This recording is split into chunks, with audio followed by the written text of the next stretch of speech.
श्लोकदगो अहमप्रजमधायन्नाभ्ये पूर्वं देवेभ्यमृतस्य नाद्धि ओम इति उत्तरद्वारे अथर्ववेद प्रति अथर्ववेद ममधारय शन्नो देवी रविष्टयातो भवन्तपीते शन्नो रविष्टबन्धुनः अस्मिन् चतुर्वेद मन्त्रपठनं समर्पयामि ततङ्गच्च नूतन गृहप्रवेशन अधिकरण योग्यता सिद्धिरस्तो చూడండి 8:50 ఓవైహరం సర్వలోకైకనాథో శాంతం పద్మాసనస్థం సేదనం పంచభక్తం తనేత్రం దూరం వజ్జంతగట్టం వర్షవాసే వసంతం నాగం భాషానేత్రం నానాలంకారవృత్తం స్మరణీశం నమామి చెప్పండి మండప మధ్యే రమాసహిత వీర వెంకట సత్యనారాయణ స్వామినః సాంగ सायुध सवाहन सशक्ति सपत्नी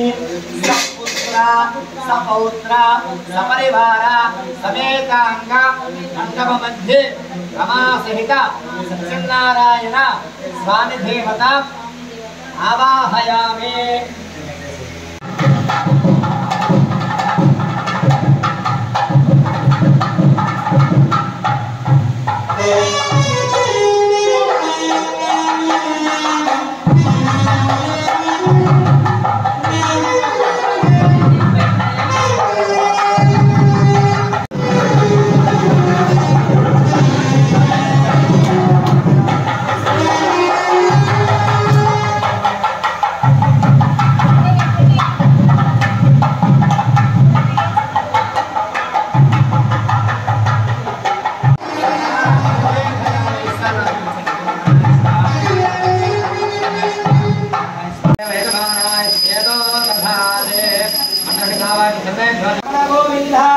गोविंद आदिश्यम चंद्रभोवम बुधगुरु गुरुबुधान भानुधन राहुकेतो नत्वा नित्यम त्रिसंध्यो यगदुधया जयस्त्रैर्या ज्योतिश्चक्रे तारागुणा गुरुगण सहिता येस्सरास्य अधिपतिं खजरतः भक्तितया प्रार्थयामः वेदोक्तर सुवर्णदिव्य मंत्रपुष्पाक्षरां समर्पयामि अक्षरं తీసుకొని ఆత్మస్వరం చేసుకున్నట్టుగా భావన చేయండి అన్యదా శరణం నాస్తి త్వమేవ శరణం మమ తస్మాత్ కారుణ్య భావేన రక్ష రక్ష గ్రహాధిపః నమస్కారం అక్షరాం సమర్పయామి పూజ అంజ కరిష్యే అక్షంతలు 20 సార్లుగా వేస్తూ ఉండండి ఓం సుప్రభాత మధ్యలో సుప్రభాతాయామి కామృతి దయామి సుందర్యామి గీతం శ్రావయామి ఆధ్యాత్మికోయామి ఆందోళనారయామి అశ్వానారయామి భక్తోర్య శాస్త్రోపజాన మంత్రోపజాన నమస్కారం సమర్పయామి యస్స్కృత్యాదనామోచాతో పూజాద్యాదిషు అంజతులు నిజవేంగమ్మ మీరు నాయుడు గారు చెప్తూ ఉండండి మంత్రహీనం క్రియాహీనం భక్తిహీనం మండపస్థిత ఆవాహిత దేవీ దేవత యత్పూజితం మయాధైవ పరిపూర్ణం తదస్తిదే అనయా ధారాభనాది షోడశోపచార పూజాంచ భగవాన్ శ్రీదాస్ ప్రసన్న వరద భవంతు ఏదత్వన మారిచ్చాత నవగ్రహ దేవతా అర్పణమస్తు కింద అక్షంతలు వదిలేసి కింద నీళ్ళు వదిలేసి అక్షంతలు అక్కడ వేయండి అక్షంతలు ఏదత్వలం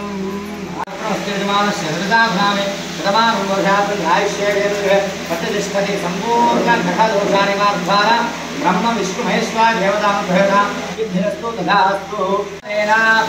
मम रमादेवी समेत वीर वेंकट सत्यनारायण स्वामिनः देवता प्रीतिकर प्रतिमा रूपेण पंचामृत अभिषेकन करिष्ये भाजदेनः सदीर्घमातरः तस्मारङ्गमाभुभो यक्षित्रजानभोज्यदातः महेणाक्तहे व्यवस्थितमोषस्य भार्यदेनः उपदीर्घमातरः तस्मारङ्गमाभ्युधाबोधेदातः विभोदगास्थानं समर्पयामि आप्याय श्वसने क्षीराभिषेकनचालने आप्याय श्वसने क्षीराभिषेकन अंच करिष्ये निधाనంగా కొద్దిగా సరే నిధానంగా ఫస్ట్ సత్యనారాయణ స్వామి ఆ తర్వాత గణపతి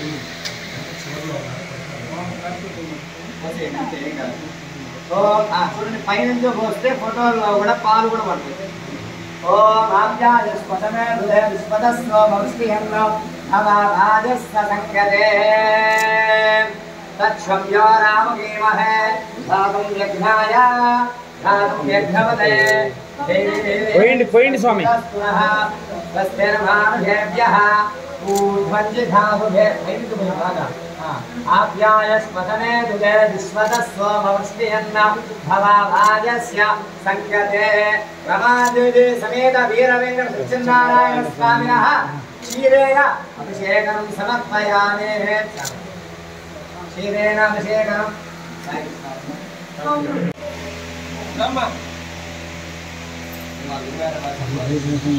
సత్యనారాయణ పురారమ్మ మనసార స్వామిని గురి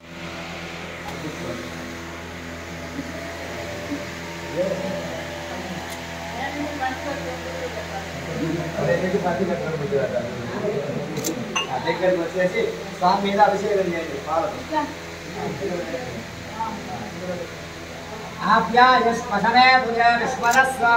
సాయి గారు చూడాలి మేడం చూడండి మేడం అందరూ మేడం చూడాలి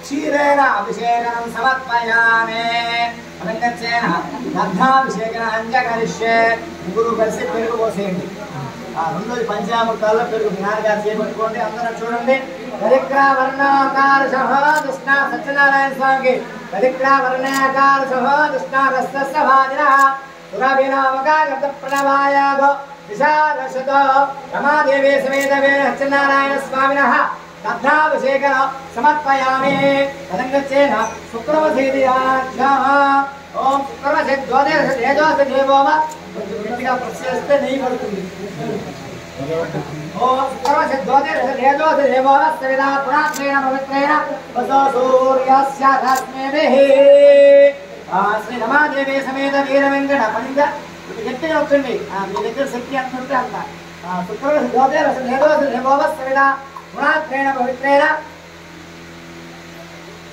शुक्रवसे द्वादश तेजोस देवो वा सविता पुरात्रेण पवित्रेण वसो सूर्यस्य रश्मिभिः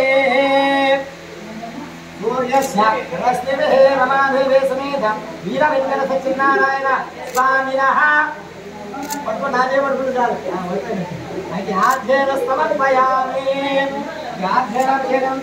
सुदोषस्थानं तदङ्गच्चेन मधुवादयति मधुभिषेकं अंचकरिष्ये तेन मोक्तं पोषयन्ति ओम ऐगते वैंदि कुंतु ओम मधुभाता हृदय देव दक्षिणकल सुन्दरः मार्गे सत्यनारायण स्वामी मधुभाता हृदय देव दक्षिणकल सुन्दरः मार्गे संतोषते मदरत्तमदोषे मधुमान्य सूर्यः मार्गे धावा बन्धुरः मधुमान्य वनस्पतिः रमादेवी सत्यनारायण स्वामिने नमो नमः मधुरा अभिषेकं समर्पयामि मधुराभिषेकं करे स्वादु पवित्रादि चक्राभिषेकं च करिष्ये ओम चक्राभिषेकं च करिष्ये ఒకసారిగా పోసేయండి పోయండి చూడాలి చూడాలి మనోజ్ గారు రాబాకండి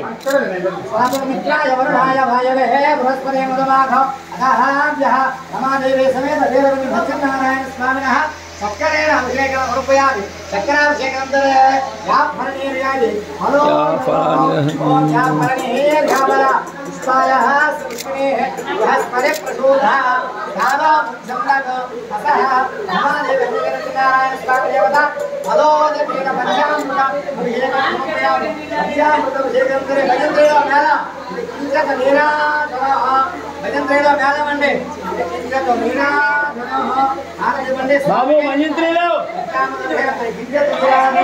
गोरे है घाट गोरे है घाट स्वामी के गोरे है घाट गोरे घाट गोरे घाट करे है घाट है जोनस्यास्तो उतरो व्याम धाज बन्यो समर्पयामि अस्मे शांतारयामि नमस्कारोमि नमस्कारोमि नमस्कारोमि नमस्कारोमि श्रीवर्धनः रमण गोविंद गोविंद रमण गोविंद गोविंद नमस्कारोमि श्री रमा सत्यनारायण स्वामी देवता सुगंध द्रव्येन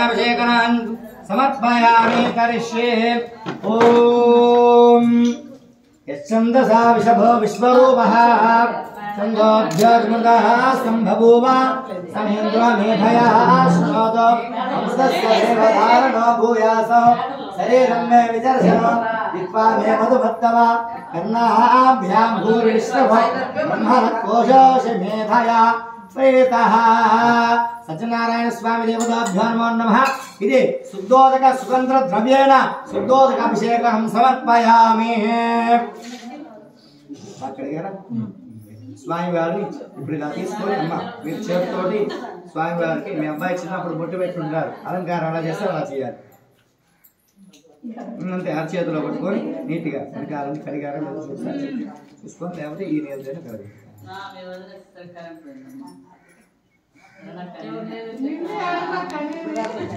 అయితే రాత్రి నుంచి ఉన్నారు కదా లేదండి అతని మీద కిం కీలకం సౌం కీలకం సత్యనారాయణ స్వామి దేవత ప్రాణ ప్రతిష్టాపనే వినియోగ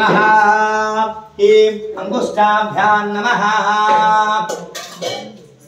हेमाभ्यां नमः हे नामकाभ्यां नमः ओम कनिष्ठाभ्यां नमः ओम करदलपुष्टाभ्यां नमः हे भुर्जाय नमः हे शिरसे स्वाहा ओम शुकाय वषडो ओम कवचाय हो ओम नेत्रत्रयाय औषधो ओम हस्राय वडो ऊर्ध्वसूरोमिति दिग्बन्धः ध्यानं नमस्कारं చేసుకోండి విష్ణుర్విష్ణుర్రహకారం భూతగద్భుద్వార భూతాత్మా భువనాత్మనః పద్మనాభం సురేశం विश्वाधारं गगनशोषं मेघवन्तं सुबान्धं लक्ष्मीकान्तं कवलनयनं योगध्यानगम्यो वन्दे विष्णुं भोवहरं सर्वलोकैकनाथं ॐ हां ह्रीं ह्रौं यं लं वं सं सं सं सत्यनारायण स्वामी देवता इह प्राणदेवता ॐ हां ह्रीं ह्रौं यं लं वं सं सं सं सत्यनारायण स्वामी देवता वाक् कोर्णा कर्णा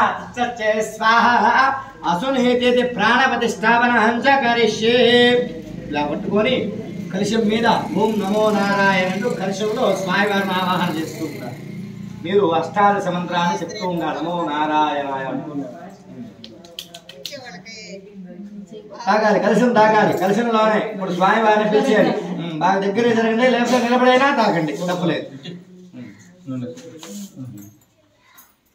असुनेते पुनरस्मादक्ष प्राणमिहनो देहि भगो द्वपस्येम सूर्यमच्युतं देवनवदेमलयान स्वस्ति अमृतं वै प्राण अमृतमावह प्राण नैविधास्थानमक्वेदे स्वामिन् सर्वजगन्नाथ यावत् पूजावशानगो तावत् कम्बेद भावेन कलशेऽस्मिन् सन्निधं गुरो मंडपेऽस्मिन् सन्निधं गुरो अस्मिन् मंडपस्थित आवाहित सर्वेभ्यो देवी देवताभ्यो नमो नमः सपन्सा इतरु कूडा मंडप मध्ये कलशेऽस्मिन् प्रतिमेऽस्मिन् चित्रपटमेऽस्मिन् मंडप मध्ये रमादेवी समेत वीरवेंकट सत्यनारायण स्वामिनः सांग सायुध सवाहन सशक्ति सपत्नी सपुत्र सपौत्र सकुटुंब सपरिवार समेतांग मंडप मध्ये रमादेवी समेत वीर वेंकट सत्यनारायण स्वामी देवता आवाहयामि अस्रिग्धार्थो अभिवस्त्रः सुन्नानुषा विधेन सुगा पुयमानः अभिचंद्रो वर्तमेनो हिरण्यक वस्त्रं पట్టుకొని వెంకటేశ్వర స్వామిని చాలా నుంచి ఇలా వేసేయండి సత్యనారాయణ స్వామి దేవతాభ్యో నమో నమః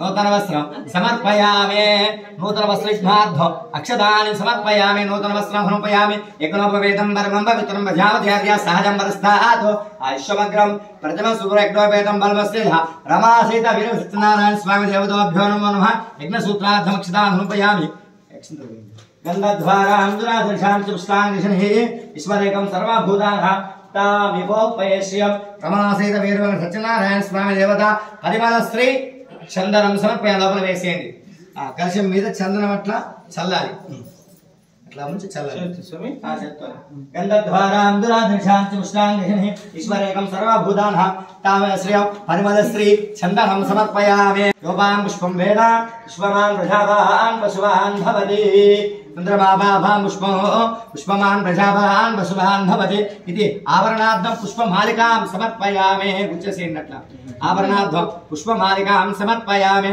अदा अदङ्गपूजां च करिष्ये सत्यनारायणस्वामी देवता अदङ्गपूजां च करिष्ये अक्षन्तुलु ఎడం చేతుల్లో వేసుకొని స్వామివారిని ఇప్పుడు మనం విగ్రహ రూపాన స్వామివారిని మనం ప్రతిమా రూపాన చూసాం చిత్రపట రూపాన చూసాం కానీ స్వామివారు ఎందులో ఆవాహన అవుతారంటే ఏ యజ్ఞం చేసినా యాగం చేసినా ఏ ప్రతిష్టలు చేసినా ఏ వ్రతాలు చేసినా సరే స్వామివారి కలశారూపేణ ఆవాహన అవుతారంట కాబట్టి ఆ స్వామివారు కలశారూపాన ఆవాహన అయ్యి ఇది అదంగ పూజా కార్యక్రమం అని అంటారు ఎందుకు చేస్తారు అంటే మనిషి శరీరంలో ఎన్నైతే భాగములు ఉన్నాయో భగవంతుడికి కూడా అన్ని భాగములు ఉన్నాయంట భగవంతుడికి చెప్పేటువంటి సంస్కృతమైనటువంటి భాషలో అంగములు అని చెప్తూ ఉంటారు మన శరీర భాగాలను అట్లానే ఈ యొక్క సత్యనారాయణ స్వామికి సర్వాంగాన్ని పూజయామి అని చెప్తూ ఉంటారు ఇది అదంగ పూజ భగవంతుడిని చూసేటప్పుడంట మానవుడికి ఒక విధంగా అర్చన చేయమని చెప్పారు భగవంతుడికి ఏ విధంగా అర్చన చేయమని వేదమే కొన్ని ప్రమాణాలు చెప్తూ ఉంది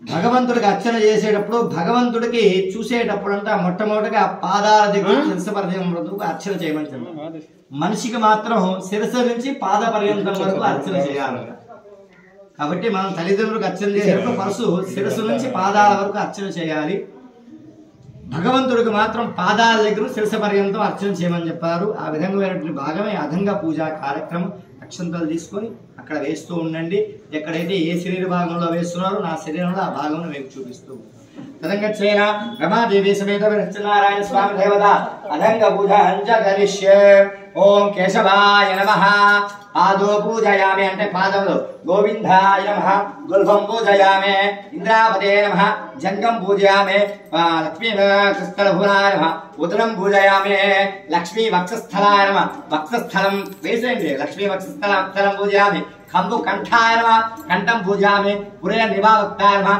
వక్తం పూజయామి నాసికాగ్నం ఉత్తగాయ నమః నాసికం పూజయామి సూర్య చంద్రాగ్ని నేత్రాయ నమః నేత్రం పూజయామి సహస్ర శిరసే నమః శిరం పూజయామి చెప్పండి రమాదేవి సమేత వీర వెంకట సత్యనారాయణ స్వామినః సర్వాంగాని పూజయామి సత్యనారాయణ స్వామి దేవత అష్టోత్తర నామావళి పూజాం సమర్ప కరిష్యే ఒక తులసి దళంతో అర్చన చేస్తూ ఉండండి ఒక పుష్పాలతో అర్చన చేస్తూ ఉండండి లోపల పడేటట్టు నమః ఓ నీలాంబన వట్టజాయ నమః ఓ నిత్యాయ నమః ఓ నిత్యతుర్పణాయ నమః ఓ నిత్యనందనాయ నమః ఓం సురారక్షాయ నమః ఓ నిర్వికల్పాయ నమః ఓం బ్రహ్మణ్యాయ నమః ఓం పృథివీనాథాయ నమః ఓం వితమస్య నమః ఓం గుహాశ్రవాయ నమః ఓం వేదగర్భాయ నమః ఓం విభవే నమః ఓం విష్ణవే నమః ఓం జిష్ణవే నమః ఓం శ్రీమతే నమః ओम वेदोत्कभूषणाय नमः ओम अग्निमूर्ते नमः ओम यात्ये नमः ओम वरदाय नमः ओम वासवानुधाय नमः ओम जितेन्द्राय नमः ओम चित्रगोधाय नमः ओम समाधिष्ठे नमः ओम सनातनाय नमः ओम भक्तप्रियाय नमः ओम जगत्पूजिताय नमः ओम परमात्मने नमः ओम सुरान्तकराय नमः ओम सर्वलोकमण्डकाय नमः आनन्दाय नमः अनन्तविक्रमयाय नमः ओम मयाधराय नमः ओम निराधराय नमः ओम सर्वाधराय नमः ओम धराधराय नमः ओम निष्कलाय नमः ओम निराभासाय नमः ओम निष्पञ्चाय नमः ओम निराधामाय नमः ओम भक्तवत्स्याय नमः महोदराय नमः ओम पुण्यकीर्तनाय नमः पुण्यकीर्ते नमः ओम पुराणन्ये नमः ओम त्रिकालज्ञानाय नमः ओम चतुर्भुजे नमः ओम श्री रमादेवी समेत वीर वेंकट सत्यनारायण स्वामिने नमो नमः नानाविध परिमल पत्र पुष्प अक्षत नामं समर्पयामि भजन्त्रेलो मेना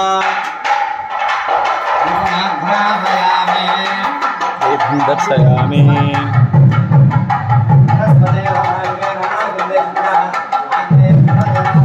చూడండి అన్న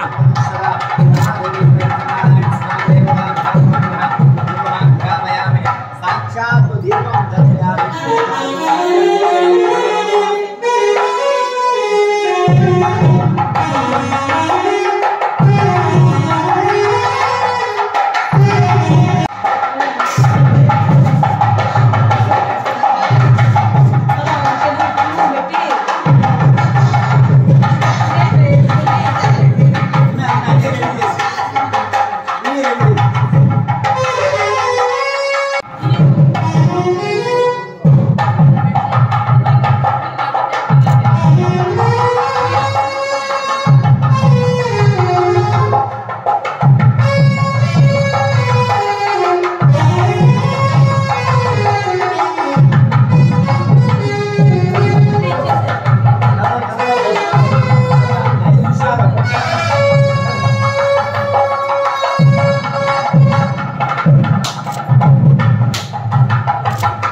रामेश्वरो रे श्रवणो ददातु कुबेराय वै श्रवणाय महाराजाय नमः। ओम तद्ब्रह्मा ओम तद्वायो ओम तदात्मा ओम तत्सत्य ओम तत्सर्व ओम तद्गुरो नमः। अंधजयद भूतेषु गृहायां विश्वभूतेष सम्यक् विष्णुमहे तन्नो विष्णु प्रचोदयात्। महादेवी च विद्महे विष्णुपत्नी धीमहि तन्नो लक्ष्मी प्रचोदयात्। रमादेवी समेत वीरभद्रसत्यनारायण स्वामिनः गौपादार विद्यो वियोक्त रसवर्णदिगा मंत्र आत्मरक्षण చేస్తున్నట్టుగా భావన చేయండి।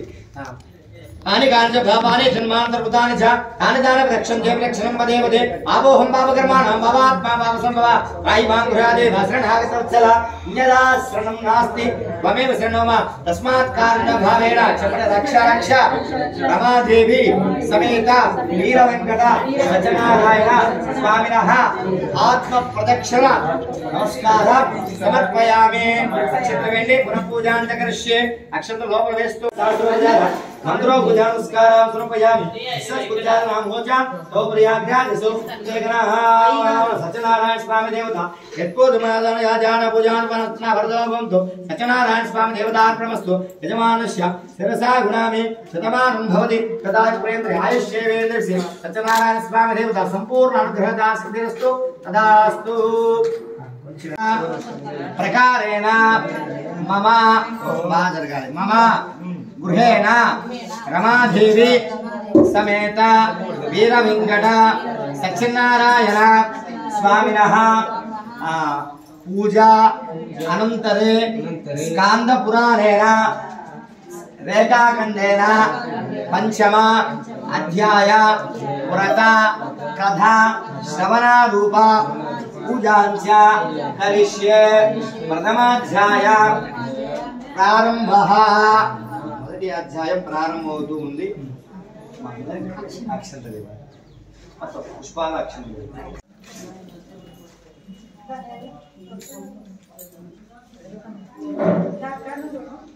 ఆదేవ స్థాపితం పురస్తర ఏనమేవ సఫల వ్యాప్తి మమ జన్మని సత్యనారాయణ స్వామినః ఫలం సమర్పయామి।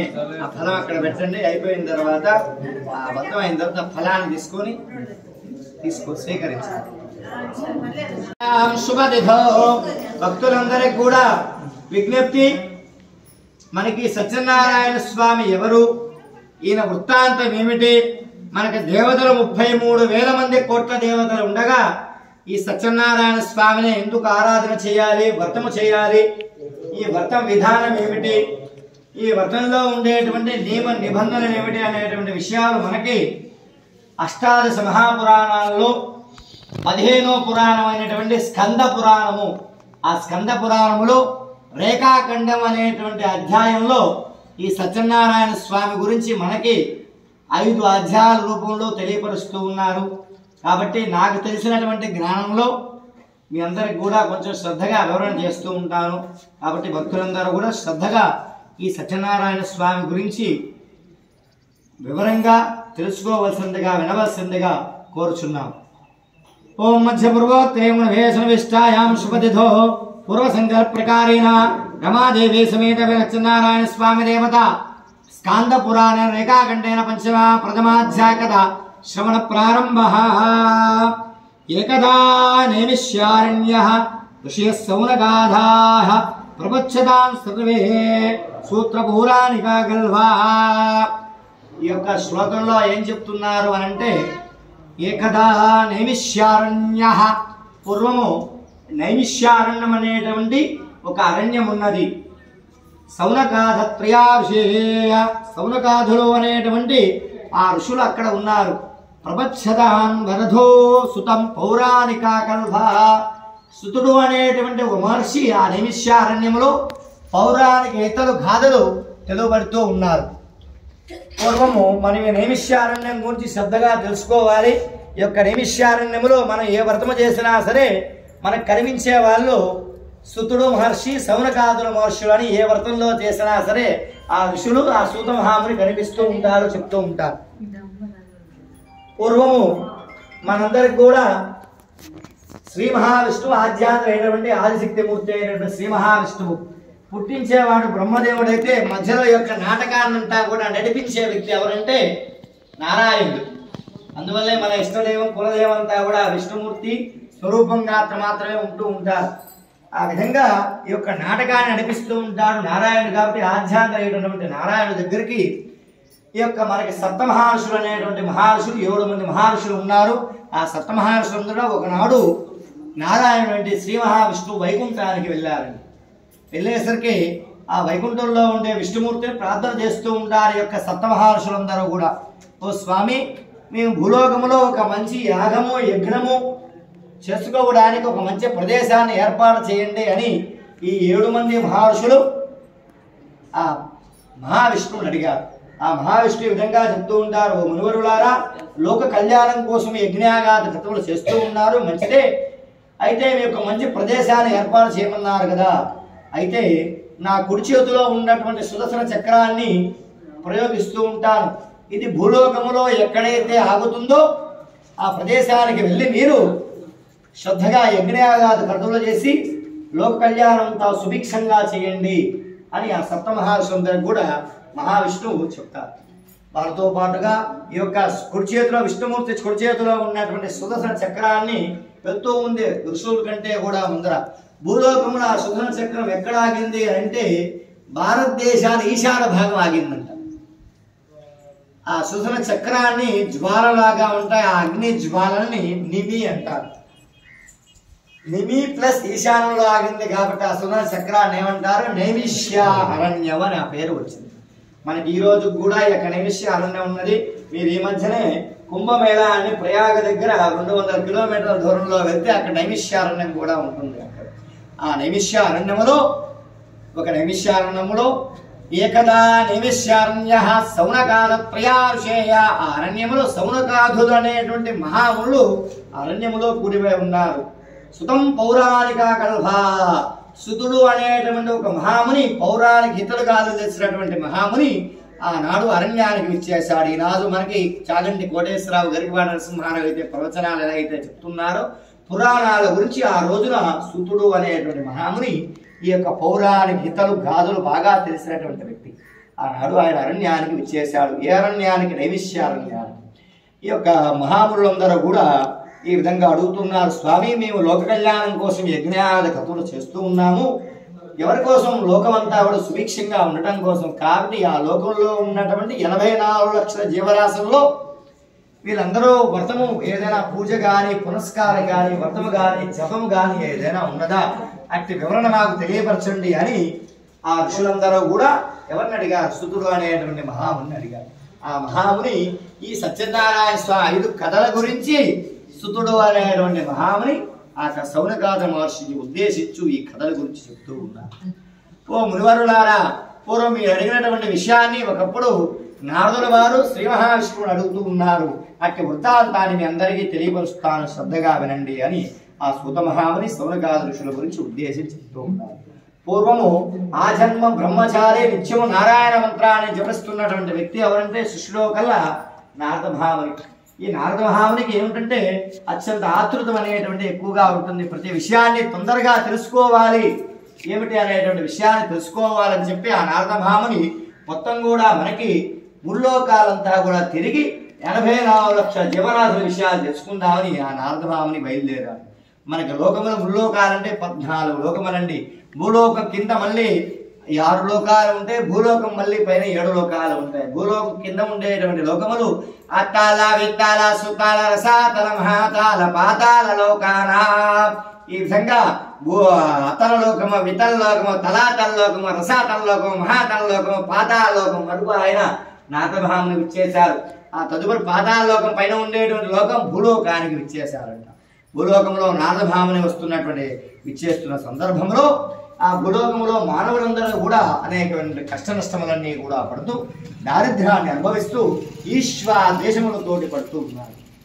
ఓహో ఆ భూలోకాన్ని కూడా సందర్శించినటువంటి నారద మహాముని భూలోకం మళ్ళీ పైన ఉండేటువంటి భువర్లోకము, సువర్లోకము, మహర్లోకము, జనలోకము, తపోలోకము, సత్యలోకము అనేటువంటి ఈ యొక్క సత్యలోకం వరకు వెళ్ళారు. ఆ సత్యలోకాన్ని మనం ఈరోజు పెద్దవాళ్ళు వాడుక భాషలో ఏమంటారు? స్వర్గలోకం అని పిలుస్తూ ఉంటారు. కలియుగంలో వైకుంఠ లోకం అని పిలుస్తూ ఉంటారు. కాబట్టి ఆ సత్యలోకం వరకు 14 లోకాలు ప్రయాణమవుతూ నారద మహాముని వెళ్ళారంట.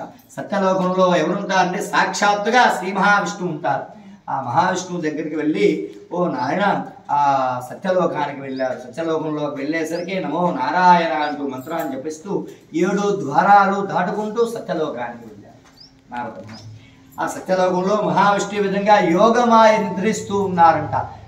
విష్ణుమూర్తి తొలి ఏకాదశి నుంచి కార్తీక శుద్ధ ఏకాదశి వరకు యోగమాయ అనేటువంటి నిద్రా దేవత ఆవహిస్తూ ఉంటుంది. యోగమాయలో ఉంటారు.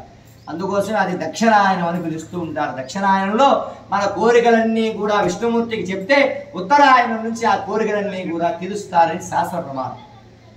అందుకోసం ఆ యోగమాయలో ఉన్నటువంటి విష్ణుమూర్తిని ఈ విధంగా ఆయన ధ్యాన శ్లోకం చెప్తూ ఉన్నారు. మనందరం కూడా విష్ణు సహస్రనామం పారాయణ చేస్తే ధ్యాన శ్లోకమే.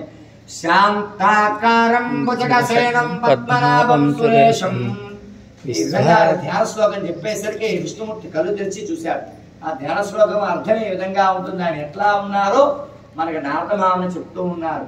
శాంతాకారం భుజగసేనం పద్మనాభం సురేశం. ఆయన ఎట్లా ఉన్నాడంటే శాంతాకారంగా భుజగసేనం భుజం మీద ఇలా శయనిస్తూ భుజగసేనంతో పద్మనాభం సురేశం. ఆ పద్మం అనేటువంటి నాభిలో మధ్యలో అధీశ్వరుడి ఉన్నాడు అని చెప్తున్నారు. విశ్వాకారం గగనశేషం మేఘవంతం సుబాంధమో. ఈ విశ్వానికంతా కూడా అధిపతి అయినటువంటి ఆ విష్ణుమూర్తి ఎట్లా ఉన్నారంటే మేఘశ్యామం అంటే నీలమేఘం. నీలం మేఘమంతా నీలంగా ఉంటుందో అంత నీలమేఘుడు వర్ణ రూపంలో ఉన్నారంట.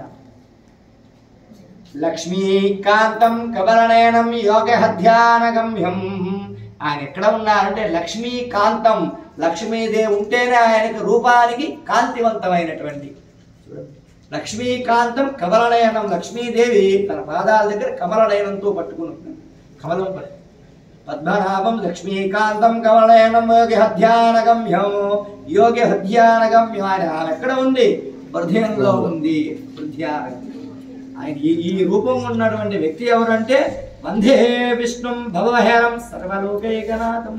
ఈయన ఎవరంటే వందే విష్ణు అంట. ఈయన విష్ణుమూర్తి అండి. భవభయహరం భక్తుల్ని రక్షిస్తూ రాక్షసుల్ని హరం చేస్తూ అంటే సంహరిస్తూ ఈయన వందే విష్ణుం భవహరం సర్వలోకైకనాథం. ఈ లోకానికంతా కూడా అధిపతి అనే ఆ శ్లోకానికి ఒక అర్థం. ఆ విధంగా ఆయన ధ్యాన శ్లోకాన్ని చెప్పేసరికి ఆ విష్ణుమూర్తి యోగమాయలో ఉన్నటువంటి విష్ణుమూర్తి కళ్ళు తెరుస్తాడు. కళ్ళు తెరిచేసరికి ఎదురుగా ఎవరున్నారు? సాక్షాత్తుగా నారద మహాముని ఉన్నారంట. ఓ నారద మహాముని, నువ్వు ఈరోజు సత్యలోకమైనటువంటి వైకుంఠ లోకానికి వచ్చేసావయ్యా. ఏదో ఒక విశేషం లేకుండా నువ్వు వైకుంఠానికి రావు. అట్టి విషయం ఏమిటో కొంచెం తెలియపరచవయ్యా అని ఆ మహావిష్ణువు నారద మహాముని అడిగారు. ఆ నారద మహాముని విధంగా చెప్తూ ఉన్నారు. నేను కూడా తిరుగుతూ 84 లక్షల జీవరాశుల విషయాలు తెలుసుకుంటూ వస్తూ ఉన్నాను. అందరూ కూడా బాగున్నారు, కానీ 84 లక్షల జీవరాశులలో కల్లా తెలివైనటువంటి మానవుడు మాత్రమే కష్ట నష్టములన్నీ కూడా పడుతూ దేశములు పడుతూ ఉన్నారు. కాబట్టి వారి యొక్క కష్టములను పోగొట్టుకే మీరా మార్గం ఉన్నదా సెలవించండి అని ఆ నారద మహాముని మనందరి తరఫున శ్రీ మహావిష్ణువుని అడిగారు. ఆ మహావిష్ణు విధంగా చెప్తూ ఉన్నారు. ఓ నారద, చక్కటి లోకైనటువంటి వాక్యమును అడిగావు నారద. వారి కష్టములన్నీ కూడా తొలగపోటుగా భూలోకములో అంటే కలియుగంలో ఒక సత్యనారాయణ స్వామి వ్రతం ఉన్నది. ఎవరైతే ఈ వ్రతం ఆచరిస్తూ ఉంటారో వారు ఈ లోకమున అష్ట ఐశ్వర్యాలను పొంది పరలోకాన వైకుంఠ ప్రాప్తి కలుగుతుంది అని తెలియవచ్చారు. అరే స్వామి, నాకు మళ్ళీ సందేహం వచ్చింది. మీ అందరి సందేహంతో పాటుగా నారద మహాముని కూడా సందేహం వచ్చింది. స్వామి, మనకి 33,000 మంది కోట్ల దేవతలు ఉండగా విష్ణుమూర్తి, లక్ష్మీ నరసింహస్వామి, వెంకటేశ్వర స్వామి ఇంతమంది దేవతలు ఉండగా ఈ సత్యనారాయణ స్వామి ఎవరండి? ఈ సత్యనారాయణ స్వామి వ్రతము ఎలా చేయాలి, ఎప్పుడు చేయాలి, ఎక్కడ చేయాలి, ఈ వ్రతంలో ఉన్నటువంటి నిబంధనలు ఏమిటో కొంచెం తెలియపరచండి అని ఆ నారద మహాముని శ్రీ మహావిష్ణువుని అడిగారంట.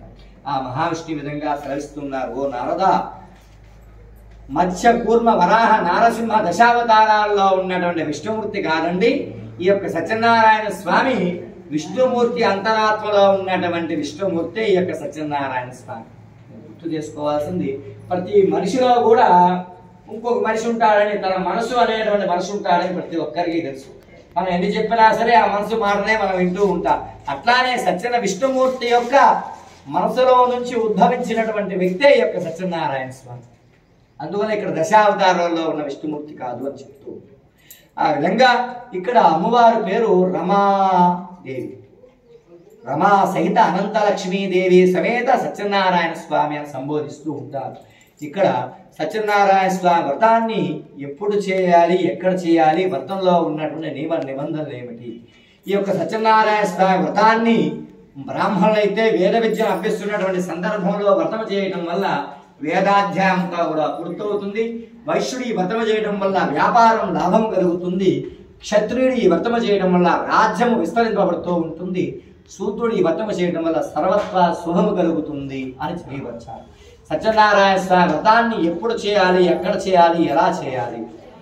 సత్యనారాయణ స్వామి వ్రతం చేయాలంటే మొట్టమొదటిగా సంకల్పం చెప్పుకోవాలంట. సత్యనారాయణ స్వామి వ్రతానికి కాదు ధనము, ధాన్యం, ఐశ్వర్యం, బంధుమిత్రులు వీళ్ళెవరూ కాదు.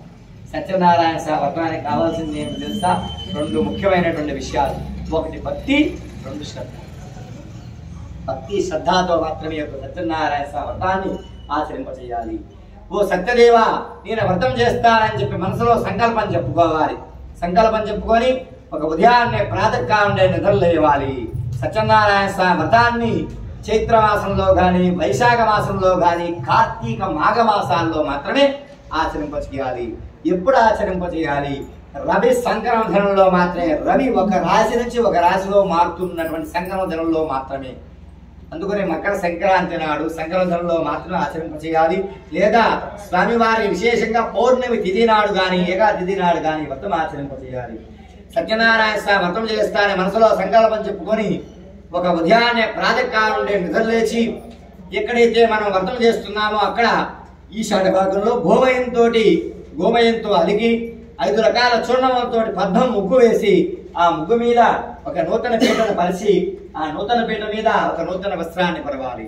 ఆ నూతన వస్త్రం మీద బియ్యాన్ని పోసి స్వామివారికి కలశారూపేణ, ఓ స్వామి నువ్వు కలశంలో శ్రద్ధగా మా ఎందు శక్తి ఉంచి ఆవాహనమైనది కలశారూపేణ ఆవాహన చేయాలి. ఈ యొక్క కలశము ఎవరి శక్తానుసారం మేరకు లోభత్వం అనేది లేకుండా శక్తి గలవారు బంగారంతో కానీ, వెండితో కానీ, రాగితో కానీ, ఇత్తడితో కానీ, చివరికి మున్మయ పాత్ర అనేటువంటి మట్టి పాత్రలైనా సరే కలశారాధన చేయాలి.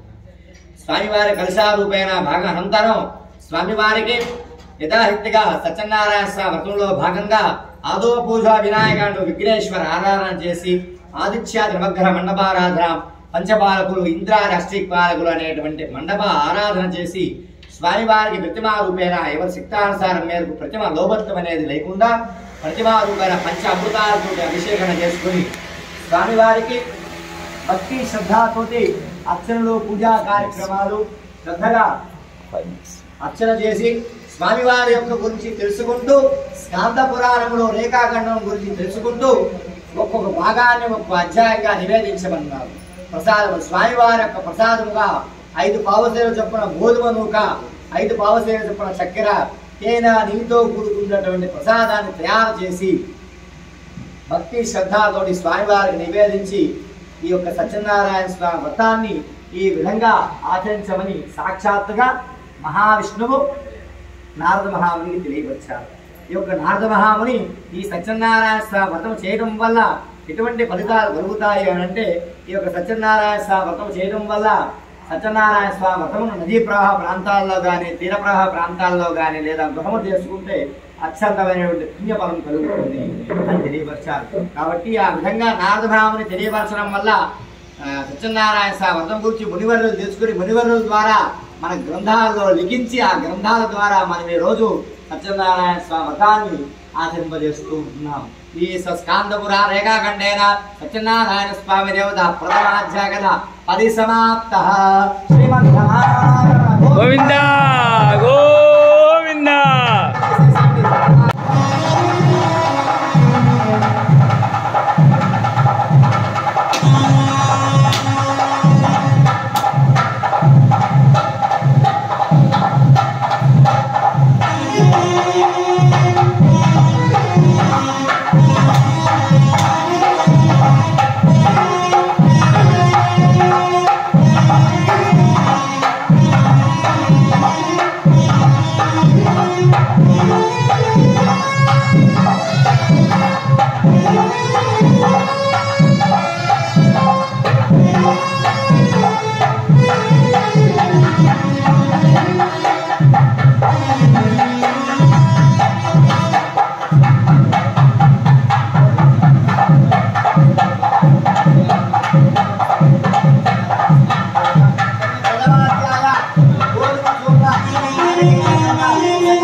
తెలియపరచండి అని ఆ శిష్యులందరూ కూడా శౌనకాదర్శులు ఆ మునివరులను అడిగారు. ఆ విధంగా మునివరుడు సూత మహాముని, ఓ మునివరులారా, ఈ సత్యనారాయణ స్వామి వ్రతం చేసిన వాళ్ళ గురించి తెలియపరుస్తున్నాను, శ్రద్ధగా వినండి అని తెలియపరుస్తున్నారు. సత్యనారాయణ స్వామి వ్రతం చేసినటువంటి మొట్టమొదటి వారు ఎవరంటే బ్రాహ్మణులు. ఆ బ్రాహ్మణుడు యొక్క వృత్తాంతాన్ని తెలియపరుస్తూ ఉన్నారు. పూర్వం మనందరం కూడా కావలి పట్టణం అనేటువంటి కావలి పట్టణం ఎట్లా ఉందో అట్లానే భారతదేశానికి ఈశాన్యంలో కాశీ పట్టణం అనేటువంటి కాశీ పట్టణం ఉన్నది. ఆ కాశీ పట్టణములో సనంతనుడు అనేటువంటి ఒక పేద బ్రాహ్మణుడు ఉంటారు. ఈయన గొప్ప వేద విద్యను అభ్యసిస్తున్నటువంటి బ్రాహ్మణుడు. అయితే తన యొక్క పోషణాన్ని జీవించుకోవడం కోసం తన యొక్క పురవేదుల్లో కాశీ పట్టణంలో పురవేదుల్లో తిరుగుతూ భిక్షాటన చేసుకుంటూ తన యొక్క జీవితాన్ని గడుపుతూ ఉన్నాడు యొక్క పేద బ్రాహ్మణుడు. అందుకనే చూడండి, బ్రాహ్మణులు ఎంతసేపు అయినా 2 గంటలైనా గలగలగల మాట్లాడమంటే మాట్లాడుతుంటారు, కానీ లక్ష్మీదేవి నివాసం ఉండదంట. సరస్వతి అనుగ్రహం మాత్రమే ఉంటుంది. అట్లానే ఆ బ్రాహ్మణుడు కూడా వేద విద్య అంతా కూడా సరస్వతి అనుగ్రహం ఉంది, కానీ లక్ష్మీ అనుగ్రహం లేక పురవీధుల్లో భిక్షాటన చేసుకుంటూ తన యొక్క భార్యా బిడ్డల్ని పోషిస్తూ ఉన్నాడు ఈ సనంతనైనటువంటి బ్రాహ్మణుడు. రోజు కూడా ఈయన నిత్యము సంధ్యావందనం అనుష్ఠానాలు పూజలు పురస్కారాలన్నీ కూడా పూర్తి చేసుకుంటూ భిక్షాటన వెళ్తూ ఉండేవాడు. భగవంతుడు రోజు ఈయన భగవంతుని ప్రార్థన చేస్తున్నాడు కదా, అందువల్ల భగవంతుడు సత్యనారాయణ స్వామి రోజు నన్ను పూజ చేస్తున్నా సరే కానీ ఇన్ని కష్టము తీర్చలేకపోతున్నానని సత్యనారాయణ స్వామి బ్రాహ్మణ కష్టాలను చూడలేక సత్యనారాయణ స్వామి ఒక వృద్ధ బ్రాహ్మణ రూపాన్ని ధరించి, అంటే ముసలి బ్రాహ్మణ రూపాన్ని ధరించి ఆ కాశీనగర్లో ఉన్న పర్వేదుల్లోకి ఆయన కూడా ఇచ్చేశాడు. ఈ పేద బ్రాహ్మణుడు ఈయన కూడా భిక్షాటనకు బయలుదేరాడు యాచించడానికి. భగవతీ భిక్షాంతే మాతా అన్నపూర్ణేశ్వరు అంటే భిక్షాటన చేస్తూ ఉన్నాడు ఈయన. అట్లానే ఇక్కడ స్వామివారు అదే పురవేదుల్లో తిరుగుతూ ఉన్నారు. ఇటు పక్క పేద బ్రాహ్మణుడు, ఇటు పక్క స్వామివారు ఒకరికొకరు ఎదురుపడి, అయ్యా ఈ కాశీ పట్టణములో అనేక మంది బ్రాహ్మణులు ఉన్నారు కదా, ఏమిటయ్యా నువ్వు ఒప్పుడు మాత్రమే భిక్షాటన చేస్తున్నావు, ఏమిటయ్యా నీకు కష్టములు అని ఆ వృద్ధ బ్రాహ్మణుల ఉన్న స్వామివారు పేద బ్రాహ్మణులు అడిగారు. ఆ పేద బ్రాహ్మణులు చెప్తూ ఉంటారు, స్వామి నిజమే స్వామి, నేను కటిక దరిద్రాన్ని అనుభవిస్తూ ఉన్నాను, కాబట్టి నా కష్టములకు తెలియటం లేదు, కాబట్టి నేను ఈ కాశీనగరంలో ఉన్న పరివేదులో భిక్షాటన చేసుకుంటూ నా యొక్క సహజీవనాన్ని సాగిస్తూ ఉన్నానని తన కష్టములన్నింటినీ కూడా ఆ వృద్ధ బ్రాహ్మణులో ఉన్న స్వామివారికి తెలియపరుస్తారు.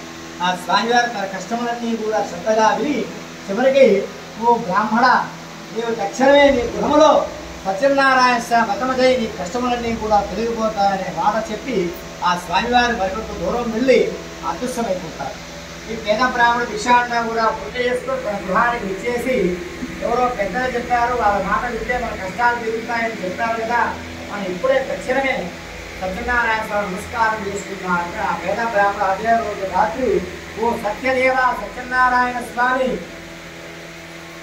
నేను రేపు ఉదయాన్నే వ్రతం ఆచరిస్తాను అని మనసులో ఏం చెప్పుకున్నారు, సంకల్పం చెప్పుకున్నారు. ఎప్పుడైతే సంకల్పం చెప్పుకున్నాడో ఆ రోజు రాత్రంతా కూడా ఆ పేద బ్రాహ్మణుడు నిద్ర పట్టుకున్నా, ఎప్పుడెప్పుడు తెల్లవారుజామున అవుతున్నాను, ఎప్పుడెప్పుడు వ్రతం చేద్దాం అనుకుంటూనే ఉన్నాడు. ఇందులోకి తెల్లవారుజామునైంది, ఆయన చేతిలో ధనము ధాన్యం ఐశ్వర్యం ఏమీ లేదు, ఒక సంకల్ప బలం మాత్రమే ఉన్నది.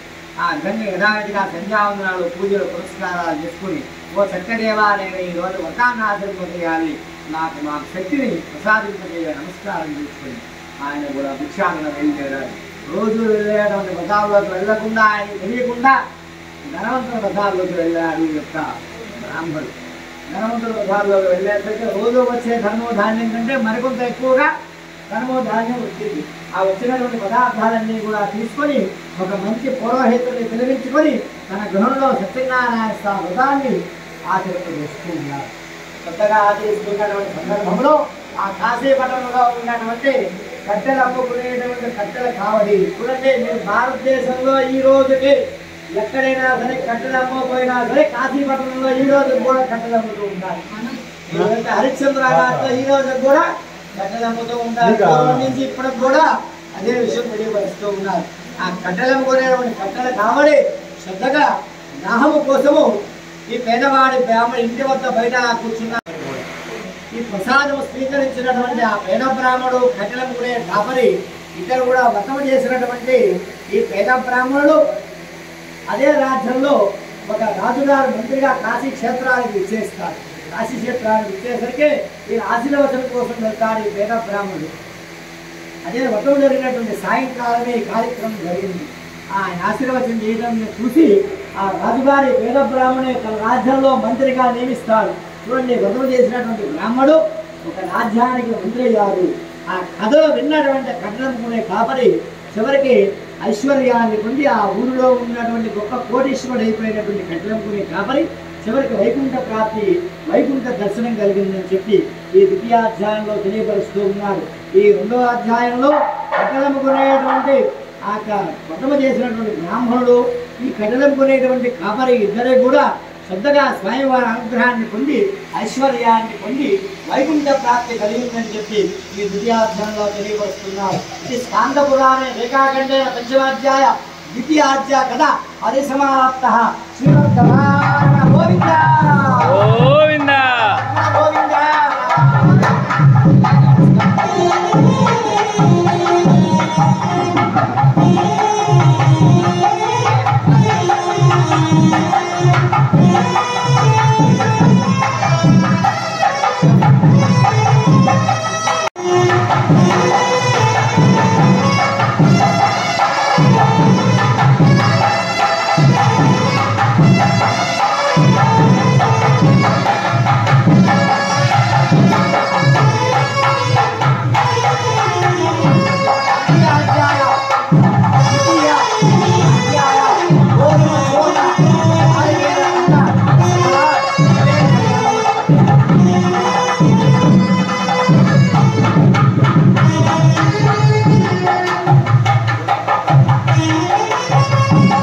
రాజుగారికి సంతాన భాగ్యం అనేటువంటి సంతాన భాగ్యం లేదు. రాజుగారు సంతాన భాగ్యం కోసము తన రాజ్యంలో మంత్రి గారు చెప్పినటువంటి వివాహంలో రాజపౌరహితుల చేత భద్రశీల అనేటువంటి నది ఒడ్డున సత్యనారాయణ స్వామి వ్రతము ఆచరించి ఆ రాజుగారు సత్యనారాయణ స్వామి వ్రతాన్ని ఆచరిస్తూ సంతానాన్ని పొందుతూ ఉన్నారు. చూడండి, రాజుగారు భద్రశీల అనేటువంటి నది ఒడ్డున ఈ యొక్క సత్యనారాయణ స్వామి వ్రతం ఆచరిస్తూ ఉన్నారు.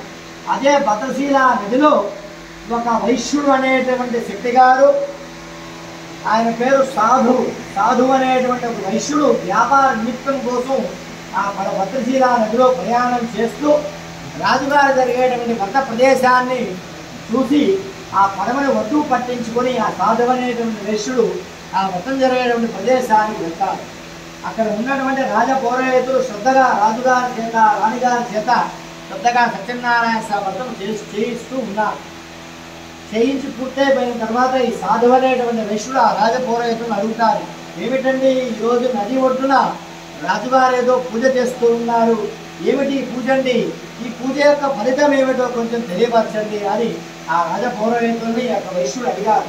ఆ రాజపౌరహితులు చెప్తూ ఉన్నారు, రాజుగారు సంతాన భాగ్యం లేదండి, అందుకోసము నది ఒడ్డున యొక్క వ్రతం ఆచరిస్తూ ఉన్నారు, సత్యనారాయణ స్వామి వ్రతం అండి. సరేలే, ఆ సాధవ అనే వయసులో మనకెందుకు అనుకుని మనకి ప్రసాదం పెట్టారా, ప్రసాదం తీసుకొని మళ్ళీ మనం తిరిగి వెళ్ళిపోదామా అనుకొని నిశ్చయించుకొని ఆ ప్రసాదాన్ని తీసుకొని నవప్రసాదాన్ని తీసుకొని ఆ స్వామివారిని గురించి, ఓ స్వామి నాకు వ్యాపారం అంతా కూడా లాభములు కలగాలి సంకల్పం చెప్పుకొని ఆ వైశ్యుడు పడవేకి వ్యాపారాన్ని బయలుదేరుతారు. ఎప్పుడైతే ఈయన శ్రద్ధగా నమస్కారం చేసుకొని నిశ్చల భక్తితోటి అందుకని సత్యనారాయణ స్వామి వ్రతం ఏం కావాలి, భక్తి శ్రద్ధ. అందువల్ల నిశ్చల భక్తితోటి ఆరాధన చేసుకొని ఆయన కోరిక చెప్పుకొని ఆ స్వామి ఎదుటే ప్రసాదం స్వీకరించాడు కాబట్టి స్వామివారు అనుగ్రహిస్తారు. ఈ వైశ్యుడు పడవెక్కి వ్యాపారాన్ని వెళ్తూ ఉండగా తన వస్తువులన్నీ కూడా అమ్ముడుపోయినటువంటి వ్యాపార వస్తువులు తొందరగా అమ్ముడుపోయి గొప్ప లాభములతోటి తన గ్రామం అయినటువంటి రత్నస్థానం అనే గ్రామానికి బయలుదేరుతాడు యొక్క వైశ్యుడు. తన గ్రామానికి బయలుదేరేసరికి వైశ్యుడు యొక్క భార్య పేరు లీలావతి. లీలావతి అడుగుతుంది, ఏమయ్యా ఈసారి గొప్ప లాభాలు వచ్చాయని చెప్తూ ఉన్నావు, ఇందుకోసం వచ్చాయి, ఎలా వచ్చాయి, మన వస్తువులు ఇంత తొందరగా ఎలా అమ్ముడిపోయాయి, కొంచెం తెలియపరచవచ్చు కదా అని భార్య వైశ్యుడిని అడిగింది. ఆ లీలావతి మార్గ మధ్యంలో రాజుగారు వ్రతం చేస్తున్నారు. ఆ ప్రసాదం స్వీకరించిన దగ్గర నుంచి మన వస్తువులు అప్పటి వరకు అమ్ముడుపోయినటువంటి వస్తువులు తొందరగా వ్యాపారం అంతా కూడా పూర్తి లాభాలు వచ్చాయి అని తెలియపరిచారు. వారు సత్యనారాయణ సంతానం లేదు కదా, మనం కూడా ఏం చేద్దాం, సత్యనారాయణ వ్రతం చేద్దామయ్యా అని వైశ్యుడు భార్య వైశ్యుడిని అడుగుతుంది. ఆ వైశ్యుడు భార్య వైశ్యుడిని అడిగేసరికి ఆ వైశ్యుడు అంటారు, మన దగ్గర ధాన్యం ధనము ఇవేమీ లేవు, కాబట్టి మనం స్వామివారికి ఏం చెప్పుకుందాం, సంకల్పం చెప్పుకుందాం అని ఆ వైశ్యుడు భార్య వైశ్యుడు ఇద్దరు కూడా, ఓ సత్యదేవ మాకు సంతానం కలిగితే మేము వ్రతమాచరిస్తామయ్యా అని చెప్పి మళ్ళీ సంకల్పం చెప్పుకుంటారు. ఇందాక బ్రాహ్మణుడు చెప్పినట్టుగా ఇప్పుడు వైశ్యుడు కూడా సంకల్పం చెప్పుకుంటారు. ఎప్పుడైతే స్వామివారు అనుగ్రహం చేసి ఆ వైశ్యుడు యొక్క భార్య లీలావతికి 10 మాసాల తర్వాత ఒక 12 అమ్మాయి పుడుతుంది. ఈ అమ్మాయి స్వాతి నక్షత్రం నందు తులా రాశినందు అమ్మాయి జన్మిస్తుంది. అమ్మాయి చూడడానికి ఎట్లా ఉంటున్నారంటే, నిండు చంద్రుడు ఎంతైతే పౌర్ణమి నాడు శుక్లపక్షంలో చంద్రుడు ఎంత అందంగా ఉంటాడో అంత అందంగా ఉంటుందంట ఈ యొక్క అమ్మాయి. బ్రాహ్మణ వైశ్యుల ఇళ్లలో 11వ రోజు కానీ 21వ రోజు కానీ బారసాలు చేస్తారు. ఆ బారసాలు చేసేటువంటి సందర్భం వచ్చింది. ఆ వైశ్యుడు భార్య వైశ్యుడిని అడుగుతుంది, అయ్యా మన అమ్మాయికి మనం బారసాలు చేస్తూ ఉన్నాము, అప్పుడు మనం ఏమనుకున్నాం, సంకల్పం చెప్పుకున్నాం, ఓ సత్యదేవా మాకు సంతానం కలిగితే వ్రతమాచరిద్దాము, ఇప్పుడు బారసాల సందర్భం వచ్చింది, అమ్మాయికి ఇప్పుడు పుట్టింది కాబట్టి మన సంతానం కలిగి వ్రతం చేసుకుందామయ్యా అని వైశ్యుడు రాదు లీలావతి ఆ వైశ్యుడు అడుగుతుంది. ఆ వైశ్యుడు అంటారు, మన ఇంటికి అందరూ కూడా చుట్టాలందరూ కూడా వచ్చున్నారు, బారసాలకి ఈ సందర్భం కాదు, మనం అమ్మాయి వివాహ సందర్భంలో మనం వ్రతం చేద్దామనుకుని వ్రతాన్ని మళ్ళీ వాయిదా వేస్తారు. అమ్మాయికి బారసాలలో కళావతి అని నామకరణం చేస్తారు. అమ్మగారి పేరు లీలావతి, కూతురు గారి పేరు కళావతి అని నామకరణం చేస్తారు. ఈ కళావతి స్వామివారి అనుగ్రహం వల్ల జన్మించింది కాబట్టి ఆ ఇంట్లో ధనము ధాన్యము ఐశ్వర్యం అన్నీ కూడా మరికొంత ఎక్కువగా ఉంటాయి. ఈ వైశ్యుడు వ్యాపారానికి వెళ్తూ ఉన్నారు, వస్తూ ఉన్నారు, వ్యాపారం కూడా గొప్ప లాభములతోటి ఆ ఊరిలో ఉన్నటువంటి గొప్ప కోటీశ్వరుడైపోయాడు ఈ యొక్క సాధువు అనేటువంటి వైశ్యుడు. అట్లానే అమ్మాయికి కూడా కళావతి వివాహం చేసేటువంటి వయసు వచ్చేసింది.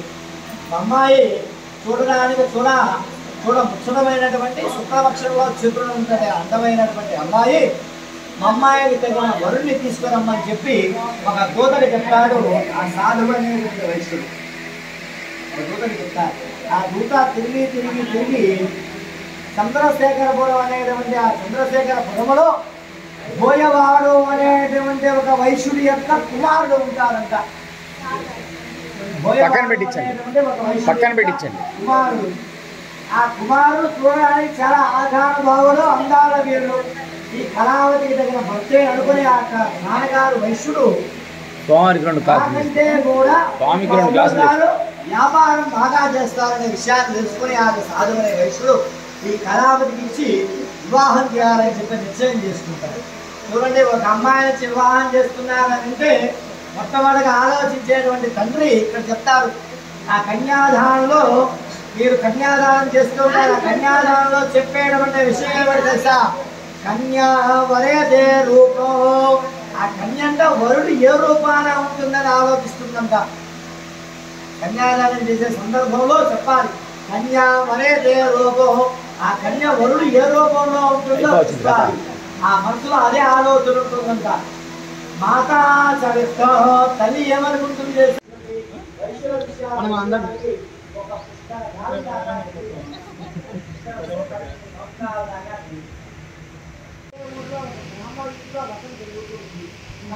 ఆడవాళ్ళ మధ్యలో వచ్చి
యొక్క చతుర్థాధ్యాయంలో ఆ వైశ్యులిద్దరూ కూడా రాజ్యంలో సత్కరించబడి ఆ రాజభటుల ద్వారా పదవి దగ్గరికి విచ్చేస్తూ ఉన్నారు.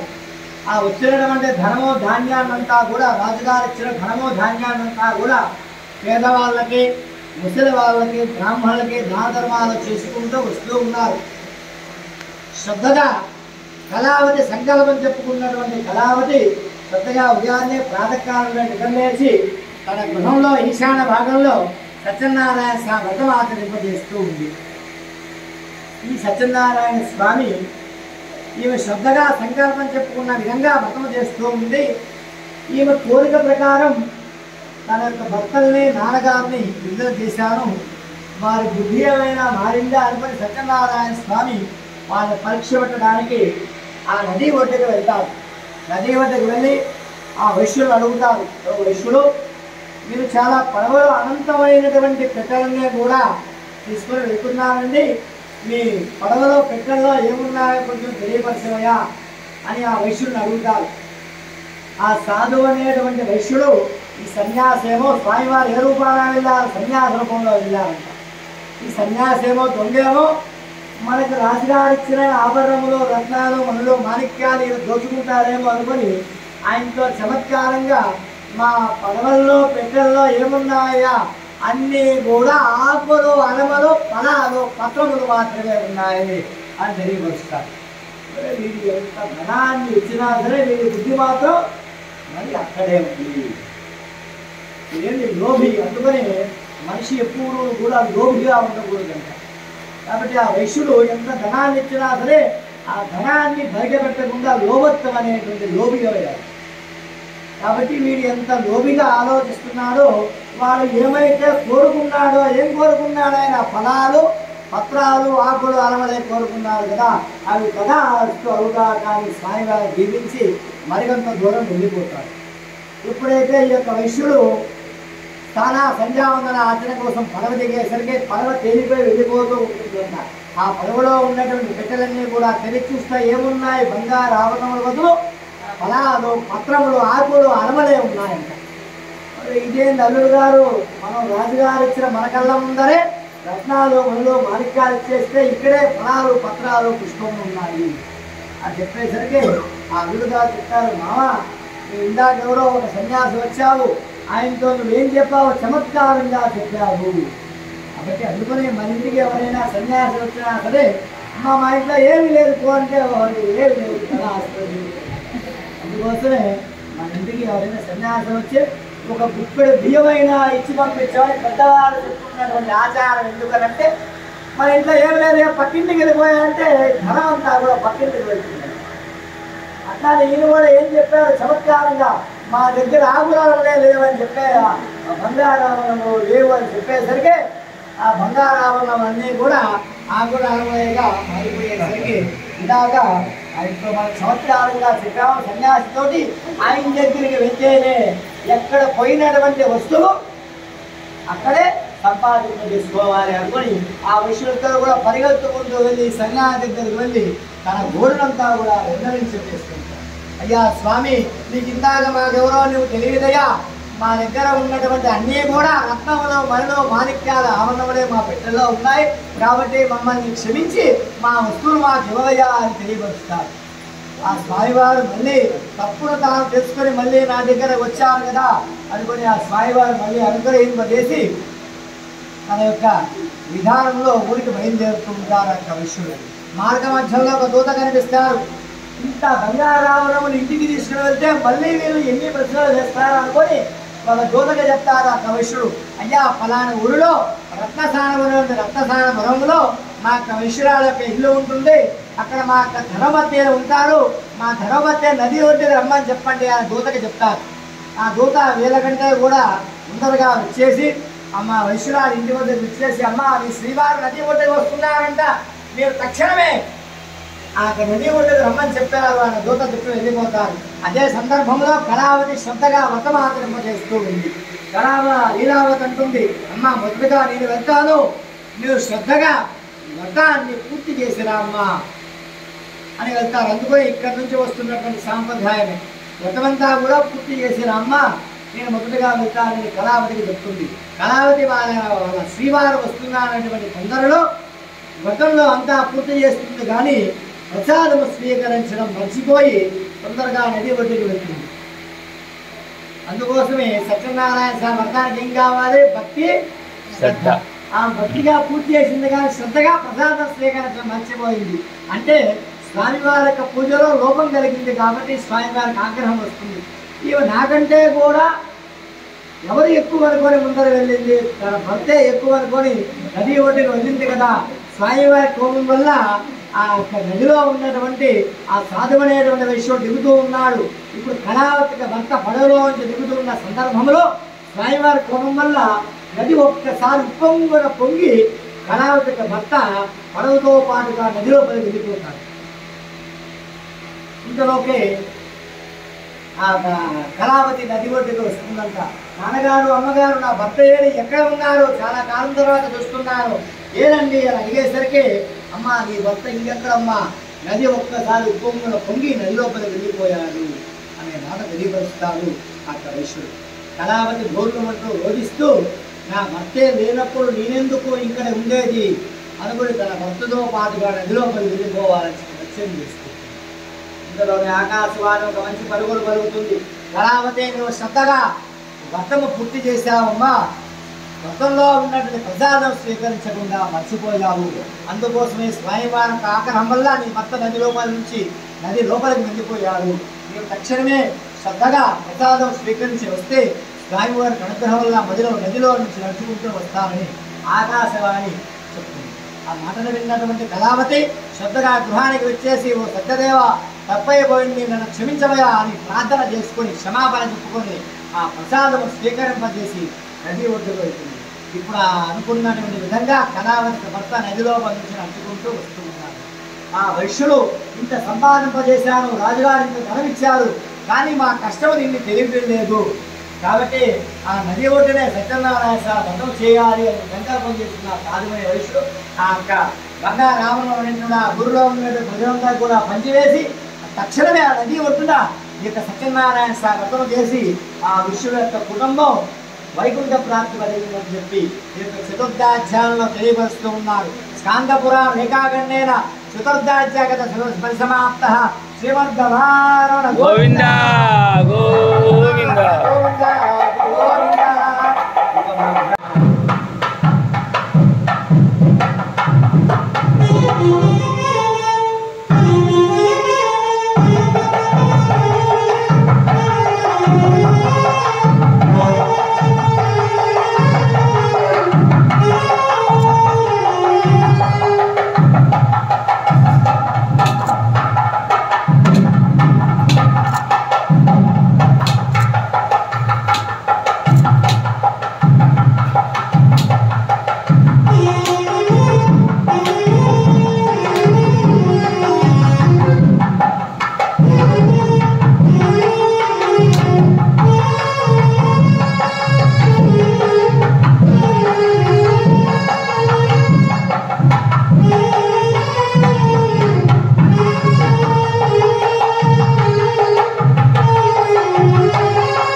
పంచమాధ్యాయాశ్రమ ప్రారంభ.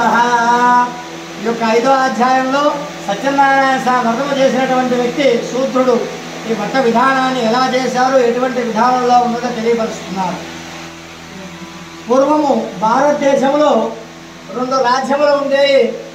మనందరూ కూడా తెలిసిన రాజ్యంలో మగధ రాజ్యము. మగధ రాజ్యాన్ని పరిపాలించినటువంటి రాజుగారి పేరు బింబిసారుడు. తుంగ రాజ్యాన్ని పరిపాలిస్తున్నటువంటి రాజుగారి పేరు తుంగజుడు. ఆ తుంగజుడు అనేటువంటి రాజుగారికి, ఈ మగధ రాజ్యంలో రాజుగారికి బింబిసారుడికి రాజ్యాన్ని విస్తరింపజేయాలనేటువంటి ఆలోచనే. ఆ రాజుగారిని యుద్ధం చేయాలి, తన రాజ్యాన్ని తాను విస్తరింపజేసుకోవాలి అనేటువంటి ఆ మగధ రాజ్యంలో రాజుగారికి బింబిసారుడికి అదే తన యొక్క కర్తవ్యం.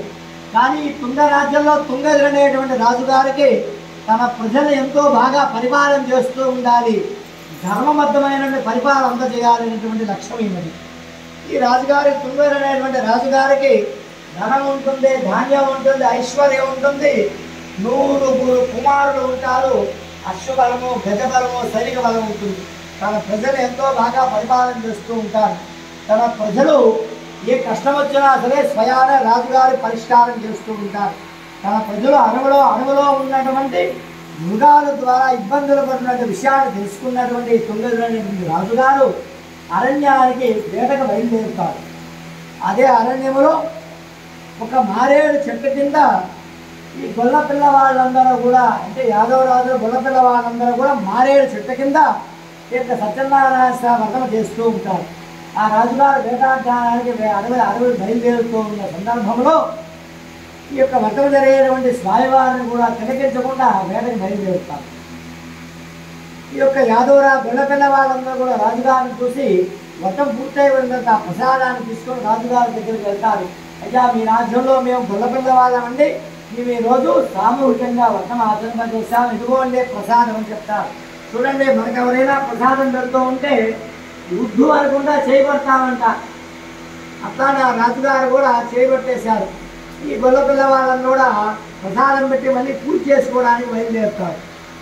ఇప్పుడు రాజుగారి చేతిలో ఏముంది? ప్రసాదం ఉంది. రాజుగారు ఏమనుకుంటారంటే అహంభావంతో నా రాజ్యంలో చాలా పెద్దవాడిని, రాజుగారిని, నా రాజ్యంలో చిన్న మానవులు ఈ గొల్లపిల్ల వాళ్ళు, వీళ్ళు చేసినటువంటి ప్రసాదము నేనా స్వీకరించేది అనేటువంటి అహంభావంతో ఆ ప్రసాదాన్ని నేలపాలు చేస్తారు. ఇంకేమైంది? తెలిసిపోయింది. ఎప్పుడైతే ప్రసాదము నేలపాలు చేశాడో స్వామివారికి మళ్ళీ ఆగ్రహం వచ్చింది. ఎవరైతే నా ప్రసాదాన్ని స్వీకరించకుండా నేలపాలు చేశారో వారి కష్టములను ప్రారంభమవుతూ ఉంటాయి.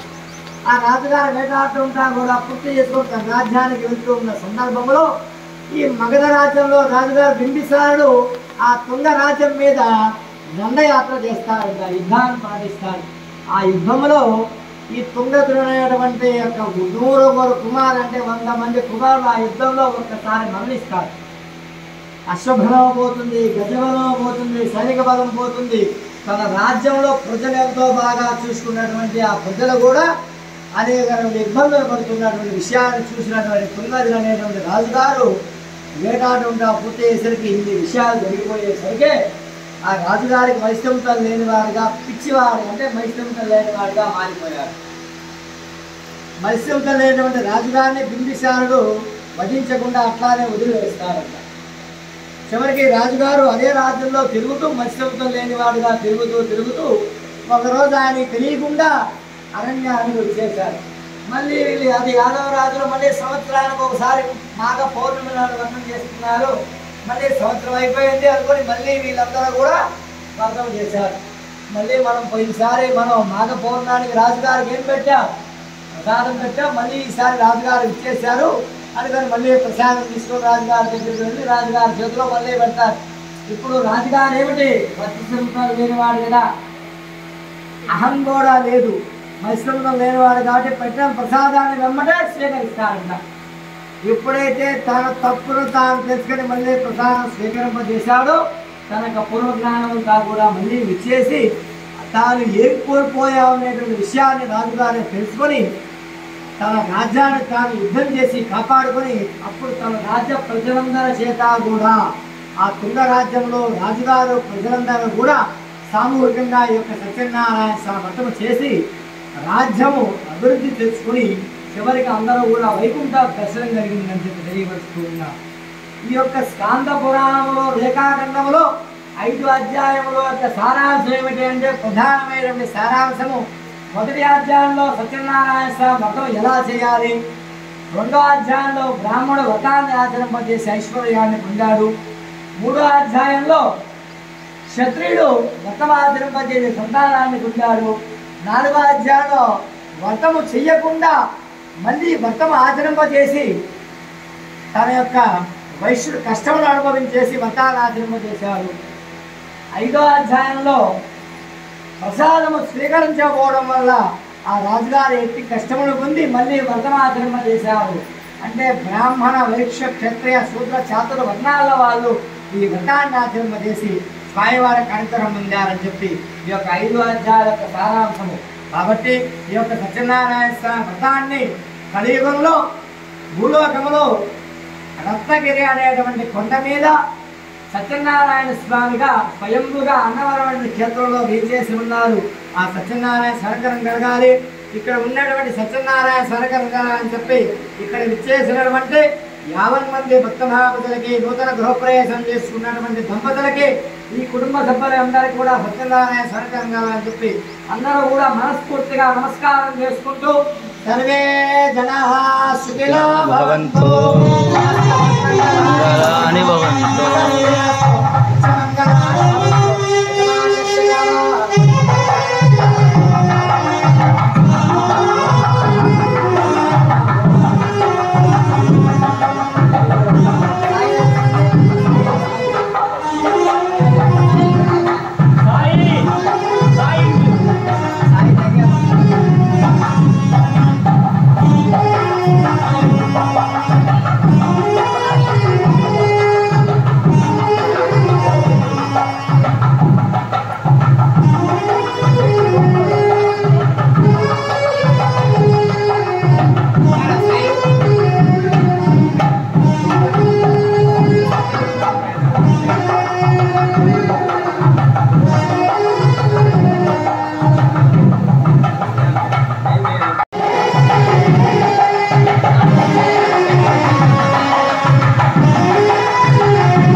టెంకాయని కొట్టమని కానీ రాయిని కొట్టమల్ల సాయి. పోయింది స్వామి, పోయింది గాన్.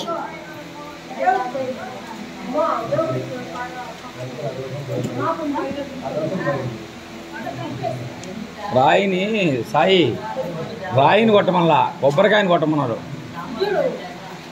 రాయి కింద ఉండాలి, రాయి కింద ఉండాలి, కొబ్బరికాయ పైన ఉండాలన్న.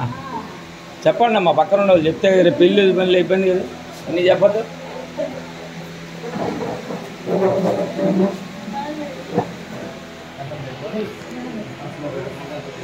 అది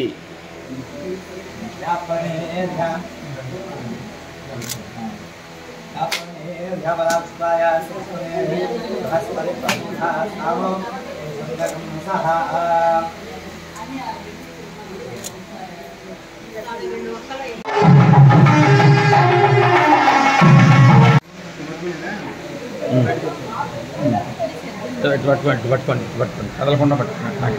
ఇట్లా కొంచెం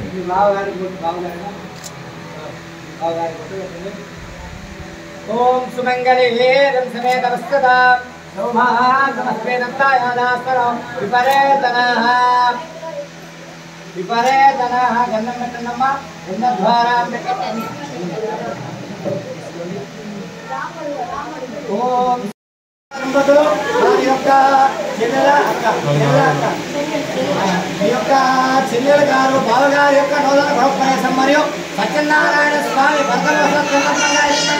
బంగారంతో కొత్త వస్త్రములు చేసేయండి. టెంకాయలు తెచ్చుకున్నారు, టెంకాయలు ఇవ్వండి. స్వామివారి ప్రసాదాలు ఉంటే అయిపోయిన తర్వాత ఇవ్వాలి.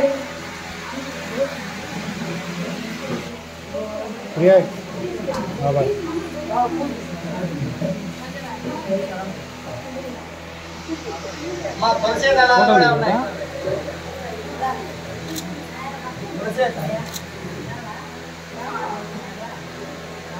మా అందరం వచ్చి అక్షంతలు వేసి తులసి దళాలు వేసి దండం పెట్టుకోండి. టెంకాయలు తెచ్చుకున్న వారు టెంకాయలు ఇవ్వండి. సత్యనారాయణ స్వామి దేవత ప్రార్థన నమస్కారం.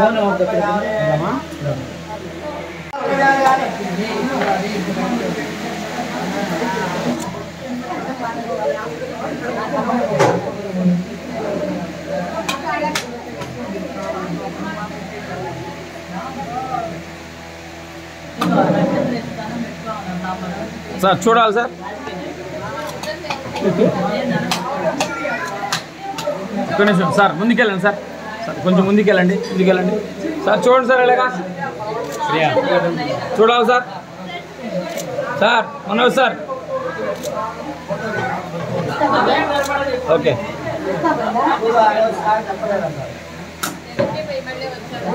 పక్కరండి.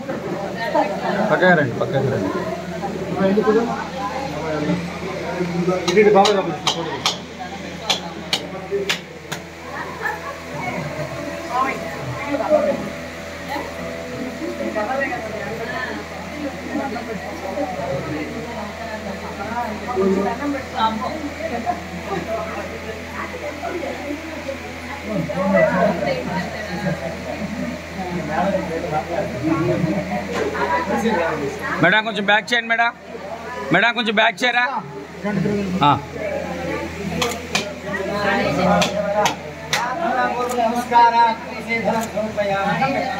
మేడం చూడండి మేడం. Okay, thank you.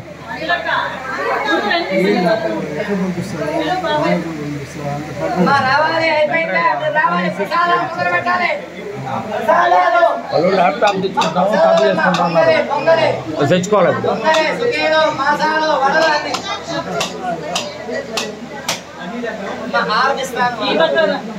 పట్టులో వస్త్రాలు ఇచ్చేవాళ్ళు వాళ్ళు కొట్టు పెట్టించేసేయండి. సార్ ఒక్క నిమిషం ఆగండి, ఇది కంప్లీట్ కానివ్వండి. అక్షతలు వేసే వాళ్ళు కంప్లీట్ కానివ్వండి. అక్షతలు అయిపోగానే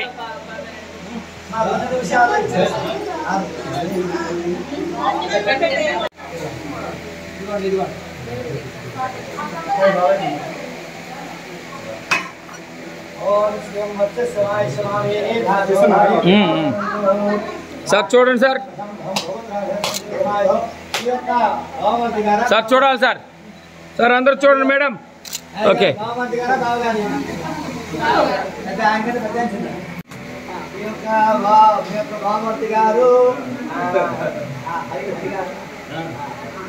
సాధారణ సమేతంగా హరినాయుడు గారు సాధారణ సమేతంగా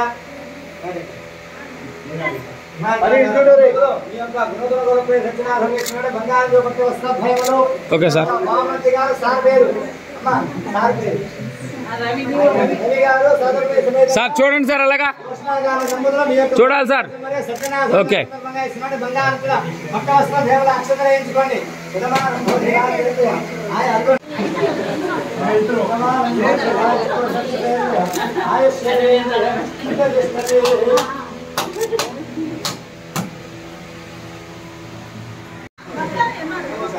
చూడండి, మాది పెట్టి చూడండి. పట్టుకోండి, కవర్ పట్టుకోండి. మా కవర్ పట్టుకోండి.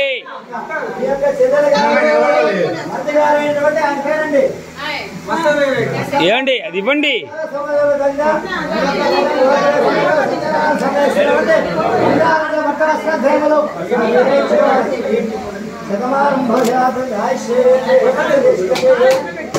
మేడం చూడాలి మేడం.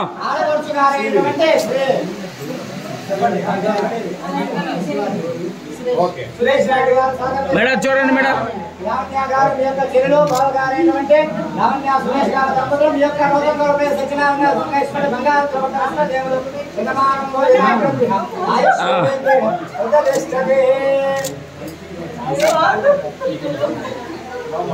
ఆశీర్వాచనం రమ్మన్నా రాదు.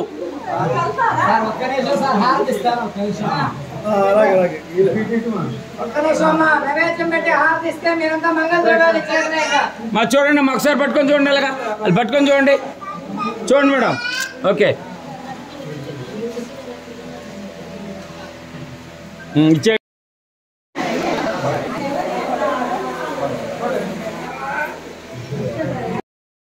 పాయసాన్నాం పంచామృత మాస నివేదనం సమర్పయామి.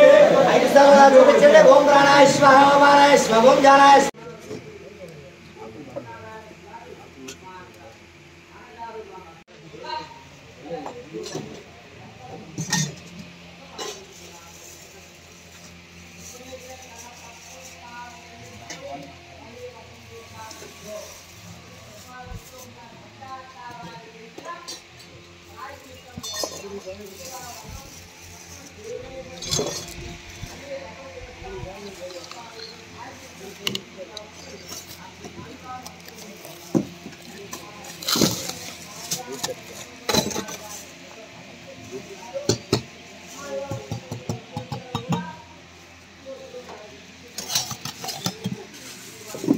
పెరుగు రసం సాంబార్ మధ్య పెరుగు మధ్య ఉప్పు మిర్చి వరగా సాల్ట్